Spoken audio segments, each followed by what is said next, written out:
Hello दोस्तों आज का व्लॉग बहुत ही कमाल का होने वाला है। अभी मजा आएगा ना भिड़ो। आज का व्लॉग मैं नहीं स्टार्ट करने वाला। आज मेरे एक बहुत मेरी बड़ी फैन मुझे मिलने आई है। आज का व्लॉग वो स्टार्ट करेगी। मारो हमको जिंदा मत छोड़ो सालो। तो यार जिसने जल्द तक अब मेरे व्लॉग को ज्वाइन नहीं किया जल्दी से ज्वाइन कर लो यार, चैनल को सब्सक्राइब कर दो। और मैं आपको अभी मिलवाने वाला हूँ अपनी फैन से। उसके बाद अगला नेक्स्ट व्लॉग स्टार्ट करते हैं। तो रुको जरा सबर करो। दिलों को थाम ले यार, मैं आपको अपनी फैन से मिलवाने वाला हूँ। ये है मेरी फैन, मुझे बहुत दूर से मिलने आई है। हेलो करो।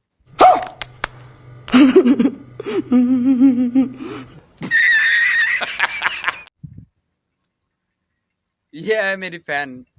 और इधर देख भाई, शर्मा रही है। मुझे लगता है ये पर्दा करती है या इसको शर्म आ रही है। क्या बोला तूने? तो देख, तो वेलकम हो गया आज का व्लॉग। तो स्टार्ट करते हैं अगला पार्ट।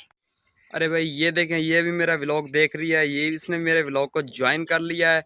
और ये भी मेरी फैन निकली कैटो। बहुत चंगा ना। अरे भाई ये भी मेरा फैन निकला, इसने भी मेरे व्लॉग को ज्वाइन कर लिया। यार अभी तक आप लोगों ने ज्वाइन नहीं किया, जल्द से यार मेरे व्लॉग को ज्वाइन कर ले, चैनल को सब्सक्राइब कर दें यार।